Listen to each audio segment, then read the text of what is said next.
সাল্লাল্লাহু আলাইহি সাল্লাম। মুহতারাম হাজিরিন, আসসালামু আলাইকুম ওয়া রাহমাতুল্লাহি ওয়া বারাকাতুহু। ওয়া আলাইকুম সালাম ওয়া রাহমাতুল্লাহ। আল্লাহ রাব্বুল আলামিনের দরবারে শুকরিয়া জানাই যে মহান আল্লাহ রাব্বুল আলামিন মায়া করে মহব্বত করে ভালোবেসে মসজিদে বসার তৌফিক দিয়েছেন।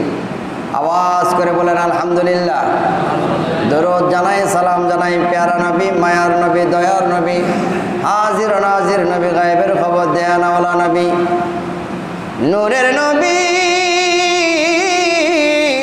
রহমাতুল লিল আলামিনের বারগাহে। আওয়াজ করে বলুন সাল্লাল্লাহু আলাইহি সাল্লাম। তো শাহে খোবা তো জানে জানা, তো শাহে খোবা তো জানে জানা है चेहरा उम्मुल किताब तेरा। तो शाहे खोबा तो जाने जाना है चेहरा उम्मुल किताब तेरा।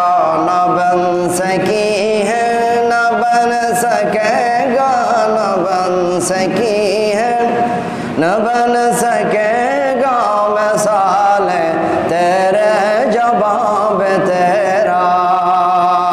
बलगल उला बिकमालिही कशवत दुजा बिजमालिही हसनत जमीउ खिसालिही। सल्लु अलैहि व आलिहि सल्लिमू या कौम बल।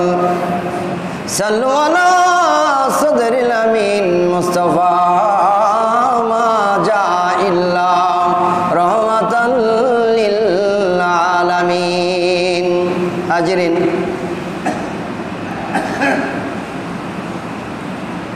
ঈদের আগে আবার আলোচনা করেছিলাম হযরত আবু বকর সিদ্দিক রাদিয়াল্লাহু তাআলা আনহুর কিছু সম্মান নিয়ে। এরপর হযরত ওমর ফারুক রাদিয়াল্লাহু তাআলা আনহুর সম্পর্কে কিছু আলোচনা হয়েছিল। আজকে সংক্ষিপ্ত আকারে হযরত ওসমান রাদিয়াল্লাহু তাআলা আনহু সম্পর্কে দুটি হাদিস বা তিনটি হাদিস আপনাদের সামনে উপস্থাপন করতে চাই। ওমা তৌফিক ইল্লা বিল্লাহ। ইসলামকে আজকে আমাদের কাছে এনে দেওয়া পর্যন্ত, এই যে আরাম করে মসজিদে নামাজ আদায় করতে বসলাম, নামাজের আগে আজকে স্বাধীনভাবে আলোচনা শুনছি, এই সারা পৃথিবীতে ইসলাম প্রচার প্রসার করার ক্ষেত্রে যাদের অবদান সবচেয়ে বেশি, যার চেয়ে বড় অবদান আর কারো হতেই পারে না, তাদের মধ্যে চারজন, হযরত আবু বকর, হযরত ওমর, হযরত উসমান, হযরত আলী রাদিয়াল্লাহু তাআলা আনহুম। এই চারজন খোলাফায়ে রাশিদিনের খলিফা, মহান আল্লাহ পাক যাদের ব্যাপারে অনেক সময় অনেক কথা বলেছেন। এই খোলাফায়ে রাশিদিনের এই খলিফার ব্যাপারে আজকে আমি সংক্ষেপে আলোচনা আপনাদের সামনে উপস্থাপন করতে চাই। প্যারা হাজিরিন, হযরত ওসমান গনি। ওসমান গনি কেমন মানুষ ছিলেন? ওসমান গনি এমন একজন ব্যক্তি, যেই ব্যক্তি আল্লাহর দরবারে বড় মর্যাদাবান। হযরত ওসমান গনির ব্যাপারে আমার আল্লাহ আয়াত নাজিল করেছেন কোরআন থেকে। পবিত্র কোরআনে হযরত ওসমান রাদিয়াল্লাহু তাআলা আনহুর ব্যাপারে আয়াত নাজিল হয়েছে। আবু হুরায়রা রাদিয়াল্লাহু তাআলা আনহু قال রাসূলুল্লাহ সাল্লাল্লাহু আলাইহি ওয়াসাল্লাম قال النبي من يحرم بشار রহমাতা ফালাহুল জান্নাতাম। নবী আমার ইরশাদ করলেন, সাহাবীরা, তোমাদের মধ্যে কোনো মানুষ যদি মানুষের উপকার করার জন্য একটা কূপ খনন করে দাও, যে কূপের মধ্যে থেকে মানুষ পানি পান করতে পারবে, তুমি নিজে ব্যবহার করবে, উচ্ছিষ্ট যেই পানি থাকবে সেই পানি সেখান থেকে কেউ তুলে তুলে তার ব্যবহারযোগ্য করে সে আরাম পাবে। যতবার তোমার কূপ থেকে পানি উত্তোলন করবে, ততবার তোমার আমলনামার মধ্যে আল্লাহ রাব্বুল আলামিন সদকা জারিয়া লিখে দেবে। কেউ যদি একটা কূপ খনন করে, এই কথা বলার পর হযরত উসমান গনি রাদিয়াল্লাহু তাআলা আনহু তিনি কি করলেন? একটা কূপ খনন করে দিলেন।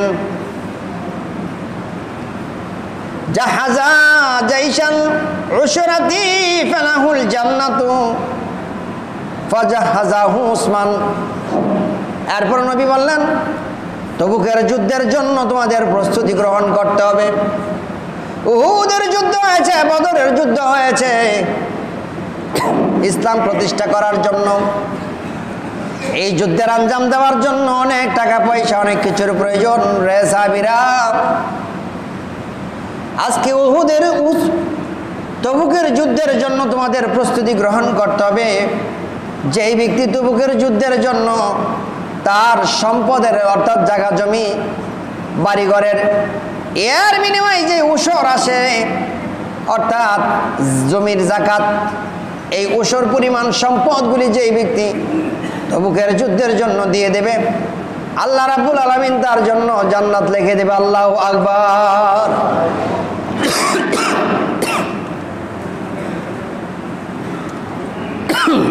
হযরত উসমান সাথে সাথে সব লিখে দিলেন, সব দিয়ে দিলেন।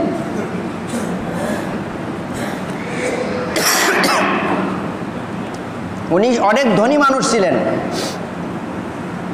অনেক সম্পদ, যা উসর আসছে সব উসর আল্লাহ রসুলের কথা অনুযায়ী সব উসর এই তবুকের যুদ্ধের জন্য দিয়ে দিচ্ছে। দান জিনিসটাকে তারা কেমন ভাবে গ্রহণ করত। আজকে আমাদের কাছে ইসলাম ধর্ম প্রতিষ্ঠা করার জন্য সবচেয়ে বড় হাতিয়ার যেটা ছিল, তলোয়ার নয়, কুইজ নয়, বল্লম নয়, সবচেয়ে বড় হাতিয়ার ছিল টাকা। এই টাকাগুলি সাহাবায়ে কেরাম দান করেছে বিদায় যুদ্ধের আঞ্জাম দিতে পেরেছেন।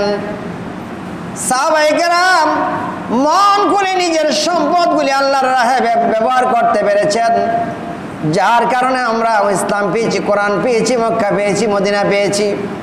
সুতরাং আজও পর্যন্ত ইসলাম বেঁচে আছে দান দক্ষিণার মাধ্যমে, ভবিষ্যতে ইসলাম বেঁচে থাকবে দানের মাধ্যমে।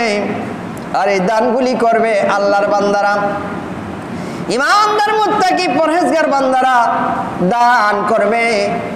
এই দানবীরদের মাধ্যমে ইসলাম প্রতিষ্ঠিত হয়, মসজিদ প্রতিষ্ঠিত হয়, মক্তব প্রতিষ্ঠিত হয়, মাজার প্রতিষ্ঠিত হয়। দান খয়রাত সবাই করতে পারে না। দান যে হাত দ্বারা করা হয় ওই মনের ভিতরে আগে উদ্বেগ সৃষ্টি হয়, দান করার উদ্বেগ সৃষ্টি হয়। এই উদ্বেগটা কোনোদিন শয়তানের পক্ষ থেকে আসে না, দান করার উদ্বেগ আসে ফেরেশতার পক্ষ থেকে। আর ফেরেশতাকে আমার আল্লাহ আসমান থেকে বলে যায়, রে ফেরেশতা, যা রে আমার ওই বান্দাকে আমি পছন্দ করেছি, আমি তাকে ঘর দিয়েছি, জমি দিয়েছি, বাড়ি দিয়েছি, সব দিয়েছি, আমার দেওয়া সম্পদ থেকে যা তাকে গিয়ে বল দান করার জন্য, কারণ আমি আমার ওই বান্দাকে পছন্দ করেছি, যেই বান্দার হাত দ্বারা আমি আমার মসজিদ নির্মাণ করতে চাই। চিৎকার মেরে বলুন আল্লাহু আকবার। উসমান গনি কেমন দানবীর ছিলেন জানেন? ওয়ান তালহা ইবনে উবাইদ রাদিয়াল্লাহু তাআলা আনহু قال قال رسول الله صلى الله عليه وسلم لكل نبي رافق ورافقي يعني في الجنة উসমান। এটা তিরমিজি শরীফের হাদিস। নবী আমার ডাক দিয়ে বললেন, এই পৃথিবীতে আমার আল্লাহ যত পয়গম্বরকে প্রেরণ করেছে প্রত্যেক পয়গম্বরের একজন বন্ধু ছিল, প্রত্যেক পয়গম্বর একজন বন্ধু এই পৃথিবীতে ছিল। আবার পয়গম্বরেরা যখন এই দুনিয়া ছেড়ে কবর দেশে চলে যাবে, হাসরের ময়দান হয়ে যাবে, হাসরের ময়দানের পর জান্নাত জাহান্নামের ফয়সালা করে যখন জান্নাতীরা জান্নাতে চলে যাবে, নবীগণ যেই জান্নাতের মধ্যে থাকবে রে, ওই জান্নাতে নবীগণেরও একজন করে বন্ধু থাকবে, প্রধান বন্ধু। আমার জান্নাতের বন্ধু আমি নবী মুহাম্মদুর রাসূলুল্লাহ, আমার জান্নাতের বন্ধু একজন থাকবে, তিনি হচ্ছেন আমার উসমান। আমার উসমান, আমার উসমান। চিৎকার মেরে বলুন আল্লাহু আকবার। লিকুল্লি নবীন রাফিকু, প্রত্যেক নবীর একজন রাফিক থাকে, বন্ধু থাকে। ওয়া রাফিকি, আমার বন্ধু হলো ইয়ানি ফিল জান্নাতি উসমান, আমার জান্নাতের বন্ধু হলো আমার উসমান, যার কাছে আমি আমার কন্যা বিবাহ দিয়েছি। চিৎকার মেরে বলুন আল্লাহু আকবার। নবীজির উরুসজাত সন্তান ছিল হযরত ফাতেমাতুজ জাহরা খাতুনে জান্নাত। আর আমার নূরের নবীজি আরো যে কয়টা বিবাহ করেছেন ওই বিবাহগুলি করেছেন এমন মহিলাদেরকে, যেই মহিলাদের খাবারের কোনো দায়িত্ব গ্রহণ করার মতো কেউ ছিল না, যাদেরকে দাসদাসী বানাইয়া মানুষ কষ্ট দিবে বলে চিন্তা করত, ওই সমস্ত অসহায় মহিলাদেরকে আমার নবীজি বিবাহ করে তাদেরকে ভরণ পোষণের দায়িত্ব দিয়েছেন, তাদেরকে অধিকার দিয়েছেন, এই পৃথিবীতে আরামে থাকার ব্যবস্থা করেছেন। ওদের সঙ্গে অনেকের আগের পিতার আগের স্বামীর সন্তান নিয়ে আসছে, এমন একজন সন্তান নিয়ে আসছে যার নাম হলো উম্মে কুলসুম। ওই সন্তান নবীজির সরাসরি উরুর জাত নয়, ওই স্ত্রীর সঙ্গে নিয়ে আসছিলেন। এই কন্যাকে আমার নূরের নবীজি বিবাহ দিয়েছেন হযরত ওসমান গনির সঙ্গে। চিল্লায় বলুন আল্লাহু আকবার, আল্লাহু আল্লাহু আল্লাহু আল্লাহু আল্লাহু আল্লাহু আল্লাহু হাসবি রাব্বি জাল্লাল্লাহু মা ফি কলবি, লা হাসবি রাব্বি জাল্লাল্লাহু মা ফি কলবি গায়রুল্লাহ, নূর মুহাম্মদ লা আল্লাহু আল্লাহু আল্লাহু আল্লাহু আল্লাহু আল্লাহু। ওসমান গনির দান কেমন ছিল? ওয়ান আব্দুর রহমান ইবনে খাব্বাব রাদিয়াল্লাহু তাআলা আনহু ক্বালা শাহিদতুন নবী, হযরত আব্দুর রহমান ইবনে খাব্বাব থেকে বর্ণিত, তিনি বলেন শাহিদতুন নবী, আমি নবীজির কাছ থেকে ছিলাম। নবীজি বললেন ওয়া হুয়া ইয়াইশু আলা জাইসিল উসরাতি ফাকামা উসমান ইবনে আফফান। আল্লাহর নবী তাবুকের যুদ্ধের জন্য যখন মিটিংয়ের মধ্যে বসলেন, মিটিংয়ে বসে সাহাবীদের উদ্দেশ্যে বললেন, সাহাবীরা রে, বলো রে সাহাবীরা, এই যুদ্ধের জন্য কে দান করবে? এই যুদ্ধের জন্য কে দান করবে? হযরত ওসমান গনি সঙ্গে সঙ্গে দাঁড়িয়ে গেলেন, দাঁড়িয়ে বললেন, ইয়া রাসূলুল্লাহ, নবী গো, আমি ওসমান আমার পক্ষ থেকে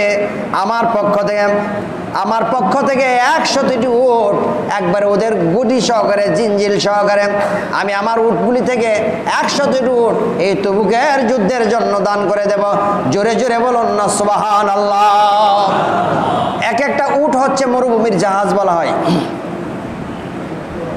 লক্ষ লক্ষ টাকা দাম, তখনই অনেক দাম।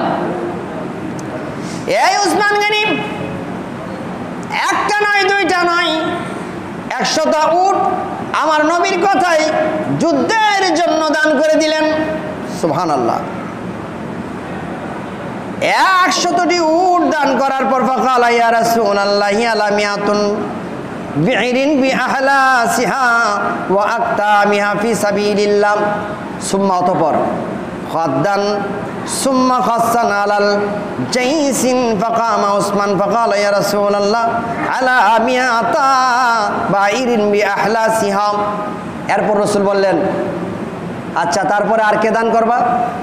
এই কথা বলার সঙ্গে সঙ্গে আবার উসমান গনি দাঁড়ায় গিয়া বলে, ইয়া রাসূলুল্লাহ, আমি আরো 100টি উট এই যুদ্ধের ময়দানে আপনার কদম পাকে দান করে দিলাম।